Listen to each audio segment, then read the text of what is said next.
있는데 근데 오늘 네, 마감될 것 같아요. 네. 이거 그러면 제가 이거 다 마무리 시키고 연락드릴게요. 네. 네.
제목은 나비의 꿈.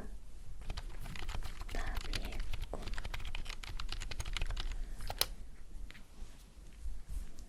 어느 들에 어여쁜 나비 한 마리가 살고 있었습니다. 살고 있었습니다. 나비는 날마다 아침 때부터 꽃밭에서 동산으로, 동산에서 꽃밭으로 따뜻한 봄볕을 쬐이고 날아다니면서 온종일 춤을 추어 여러 가지 꽃들을 위로해주며 지냈습니다. 하루는 여신께서는 딸을 보시고 즐겁게 춤을 추어 많은 꽃들을 기쁘게 해주는 것이 너의 직책이다 하셨습니다. 나는 오늘 지금까지 모든 꽃들을 기쁘게 해주기 위하여 내 힘껏 하여왔다. 그러나 어떤 일이든지 좀 더 좋은 일을 했으면 좋겠다 고 생각하였습니다. 그 후부터 날마다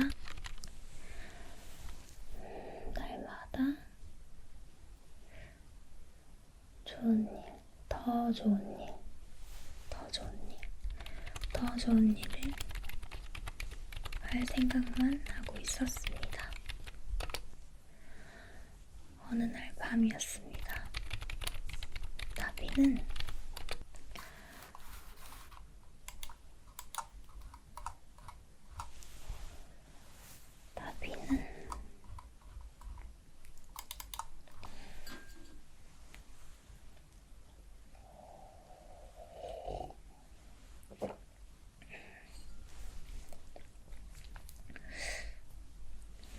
그날도 온종일 춤을 추었기 때문에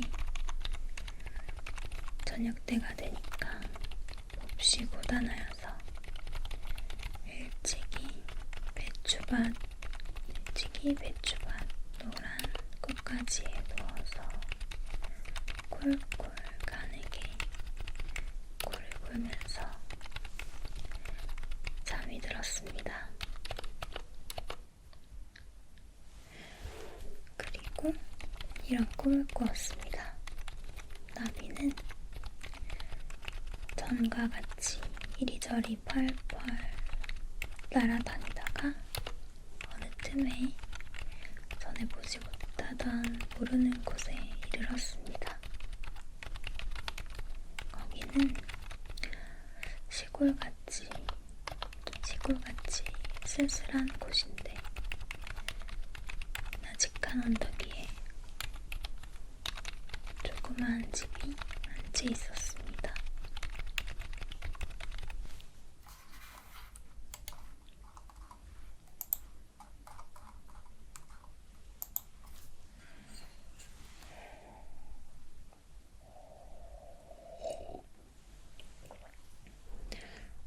에그, 어떻게 이런 곳으로 왔을까? 에그, 어떻게 이런 곳으로 왔을까?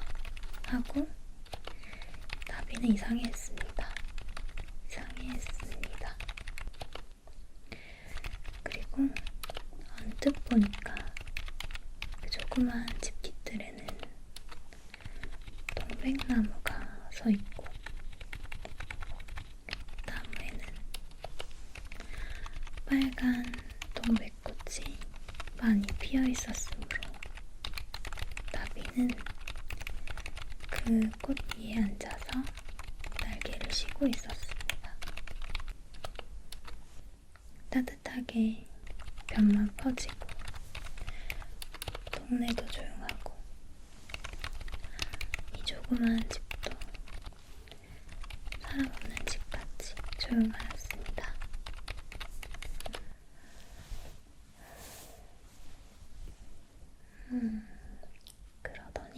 그러더니 이 빈집같이 조용하던 집에서 나직하고 조심스러운 소녀의 소리가 들렸습니다.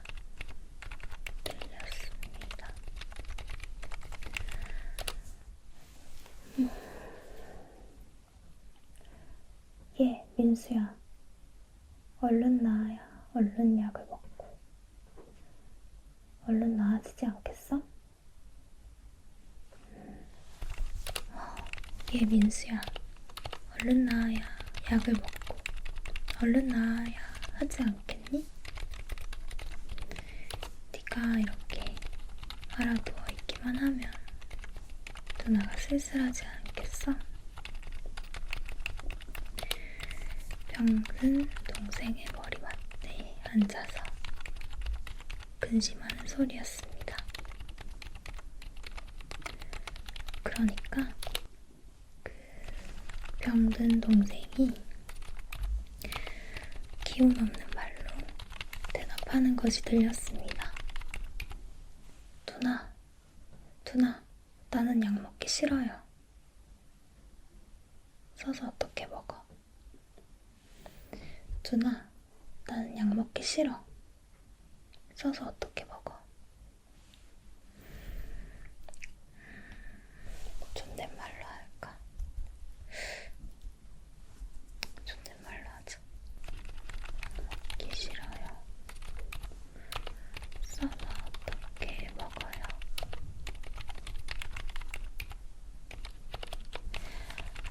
약보다도 나는 동산에 가고 싶어요.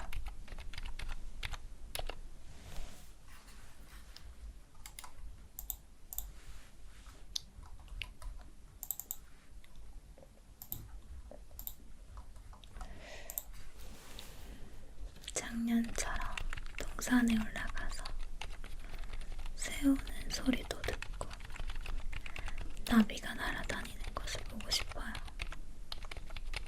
보고 싶어요. 나비는 이 간단한 불쌍한 소리를 듣고 마음이 슬펐습니다. 잠이 깨어 눈이 뜨였습니다.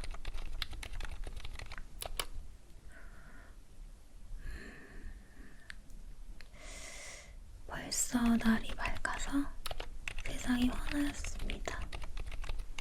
환하였습니다.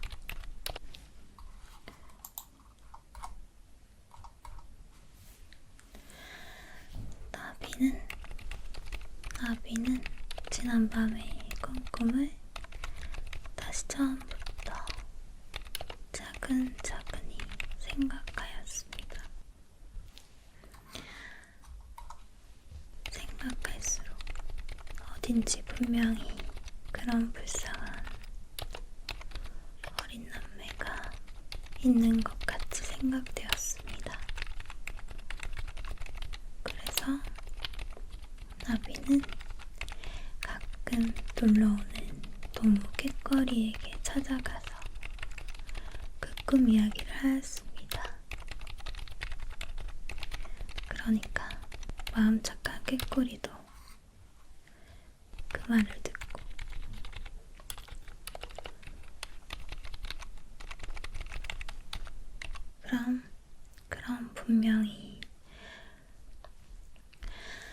그럼 분명히 그런 불쌍한 남매가 어딘지 있는 모양일세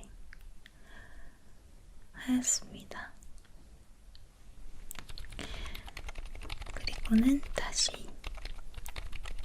그 동생이 새소리를 듣고 싶고 나비를 보고 싶더라고 하더라니 우리가 어딘지는 모르지만 둘이 찾아가 보세 그려 하였습니다. 나비와 꾀꼬리는 꿈에 본 집을 찾으러 나섰습니다. 그러나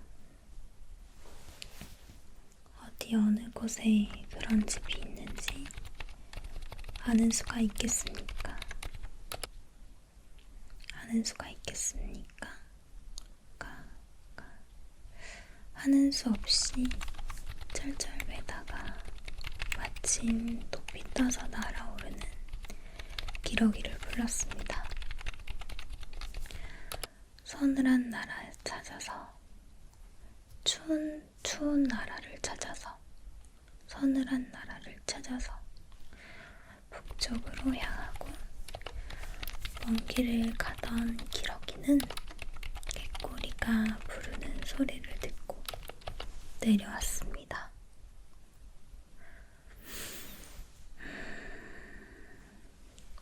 남쪽에서 오시는 길에 혹시 언덕 위에 작은 집에 있는 동생, 남쪽에서 오시는 길에 혹시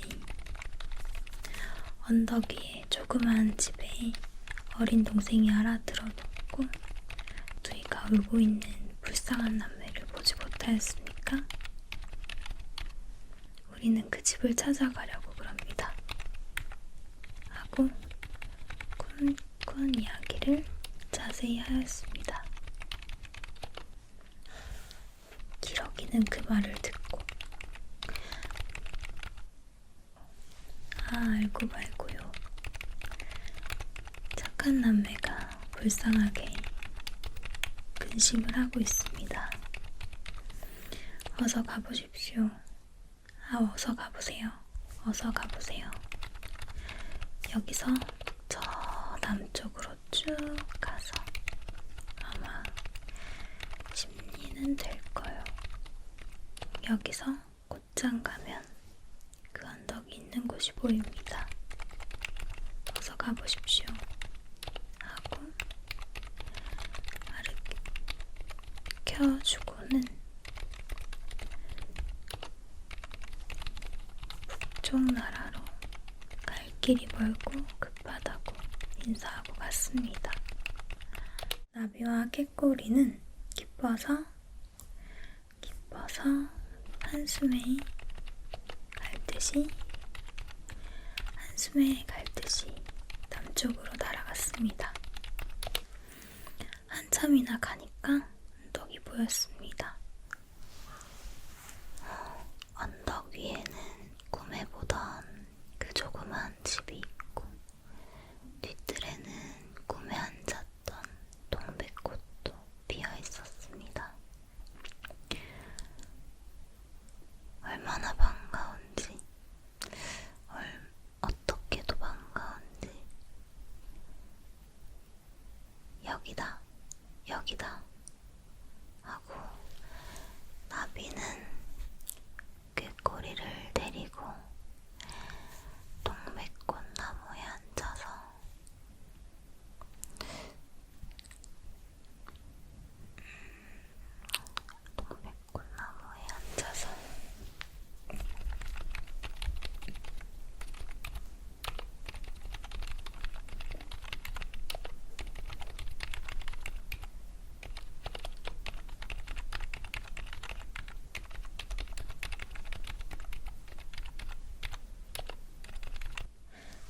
여기다, 여기다 하고 나비는 꾀꼬리를 데리고 동백꽃 나무에 앉아서 아가씨, 아가씨, 문 열어주십시오 하고 불렀습니다. 그러나 아무 불러도 방 속에서도 아무 대답이 없었습니다. 그러니까 꾀꼬리가 아무리 부른들 알아들을 리가 있나? 괜찮네. 아무리 부른들 알아들을 리가 있나? 하고 이번에는 자기가 그 어여쁜 목소리로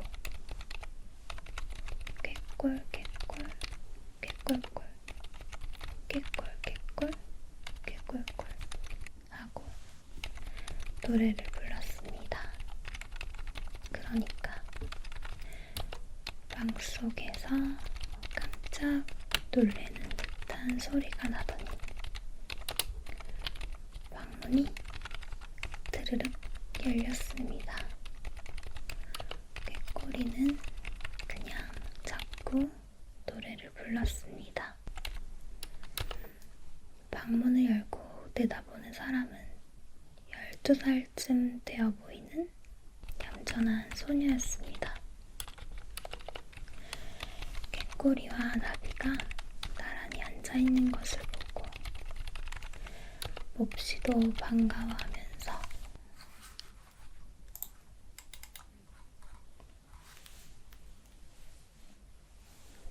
마치 반가운 사람이나 만난 듯이 기뻐서 어찌할 줄 모르며 사람에게 하는 말 같이 아이고 고마워라, 아이고 고마워라, 아이고 고마워라. 꾀꼬리도 나비도 왔구만. 민수가 어떻게 너희들을 보고 싶어 했는지 모른단다. 아니면 꾀꼬리랑 나비도 왔네? 민수가 어떻게 너희들을 보고 싶어 했는지 몰라.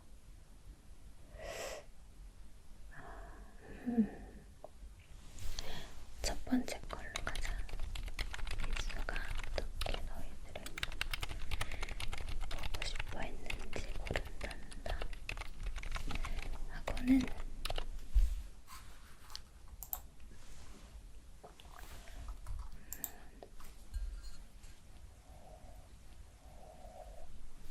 하고는 민수가 보기에 방에까지 들어왔으면 좋으련만 하였습니다.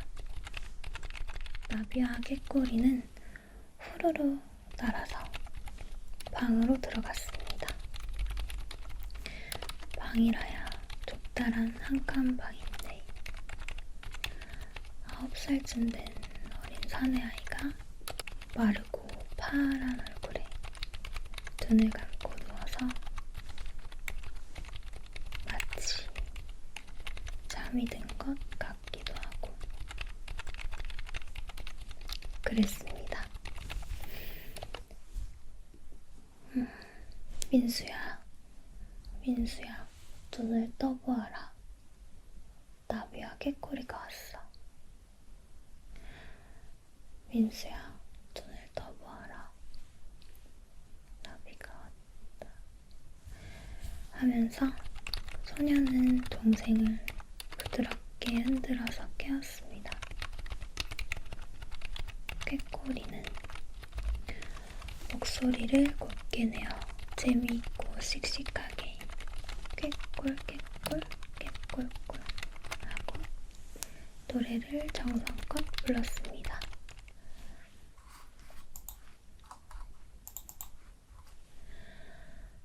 나비는 그 노래에 맞춰 제주껏 화려하게 춤을 덩실덩실 추면서 병든 어린이의 자리를 빙빙 돌았습니다. 그야말로 세상에서 들을 수 없는 훌륭한 음악이요 진기한 무도였습니다. 희미하게 떴던 병든 소년의 두 눈은 점점 크게 떠지면서 생기가 나면서 춤추며 돌아다니는 나비를 따르고 귀는 아름다운 꾀꼬리의 노랫소리를 정성스럽게 듣고 있었습니다. 꾀꼬리와 나비는 열심히 재주와 정성을 다하여 노래를 부르고 춤을 추었습니다. 그러니까 병든 소년의 눈에 점점 광채가 나기 시작하고 파란 얼굴에는 붉은 열기가 점점 돌아오더니 이윽고는 긴 겨울이 지나도록 한 번도 보지 못한 웃음의 빛이 그의 눈에도 입에도 보이기 시작하였습니다. 그날 밤에는 소년의 따뜻한 주선으로 그 집 처막 끝 동백나무 그늘에서 자고 그 이튿날에도 방에 들어가서 노래를 부르고 춤을 추고 하였습니다. 어린이의 병은 차츰 나아지고 기운과 정신이 나날이 새로워졌습니다. 나비와 꾀꼬리는 그 이튿날에도 또 그 이튿날에도 쉬지 않고 노래와 춤으로 병든 소년을 위로하였습니다. 이렇게 시간이 지나자 소년은 아주 쾌하게 병이 나아서 누나의 손을 잡고 동산에도 가고 들에도 가고 꾀꼬리와 나비와 재미있게 뛰어놀 수 있게 되었습니다.